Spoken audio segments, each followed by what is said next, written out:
നമസ്കാരം. ഇൻഫോടെക്കിലേക്ക് സ്വാഗതം. ലഹരി ഇടപാടുമായി ബന്ധപ്പെട്ട് സഹോദരൻ പി കെ ബുജേറിനെ അറസ്റ്റ് ചെയ്ത സംഭവത്തിൽ പ്രതികരണവുമായി youth league general secretary P K Firoz. സഹോദരന്റെ അറസ്റ്റുമായി ബന്ധപ്പെട്ട കേസിൽ ഇടപെടില്ല എന്നും തെറ്റ് ചെയ്തെങ്കിൽ ശിക്ഷിക്കപ്പെടണമെന്നും പി കെ ഫിറോസ് പറഞ്ഞു.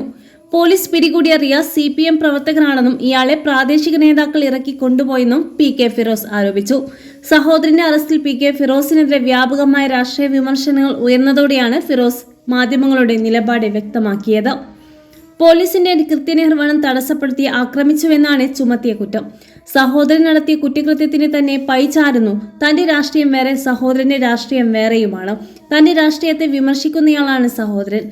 പോലീസ് പിടികൂടിയ റിയാസ് തൊടുകയിൽ CPM പ്രവർത്തകനാണ്. റിയാസിനെ ഇന്നലെ തന്നെ വിട്ടയച്ചു. CPM പ്രാദേശിക നേതാക്കൾ എത്തിയാണ് റിയാസിനെ ഇറക്കി കൊണ്ടുപോയത്. ലീഗ് പ്രവർത്തകർ ആരും തന്റെ സഹോദരനെ കാണാൻ പോയിട്ടില്ല. കുറ്റം ചെയ്തിട്ടുണ്ടെങ്കിൽ ശിക്ഷ ലഭിക്കണം. കുടുംബത്തിലെ ആരെങ്കിലും ചെയ്ത തെറ്റുകൊണ്ട് വായ അടപ്പിക്കാമെന്ന് കരുതുന്നുണ്ടോ എന്നും പി കെ ഫിറോസ് പറഞ്ഞു. മാതൃകാപരമായ ശിക്ഷ ലഭിക്കണം. ബിനീഷ് കൊടിയേരി ചെയ്ത തെറ്റിന് അദ്ദേഹത്തിന്റെ പിതാവ് രാജിവെക്കണമെന്നത് താൻ പറഞ്ഞിട്ടില്ല. ബിനീഷിന്റെ അറസ്റ്റിൽ കൊടിയേരി രാജിവെക്കണമെന്നത് ഒരു ഘട്ടത്തിലും പറഞ്ഞിട്ടില്ല. സഹോദരനെ രക്ഷിക്കാൻ ഇടപെട്ടിട്ടില്ല. രാഷ്ട്രീയത്തെ രാഷ്ട്രീയമായി നേരിടണം.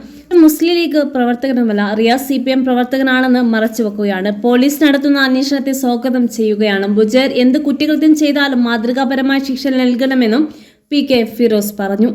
അതേസമയം പി കെ ബുജേറിനെ കോടതി റിമാൻഡ് ചെയ്തു. കുന്നമംഗലം ഫസ്റ്റ് ക്ലാസ് ജുഡീഷ്യൽ മജിസ്ട്രേറ്റിന്റേതാണ് നടപടി.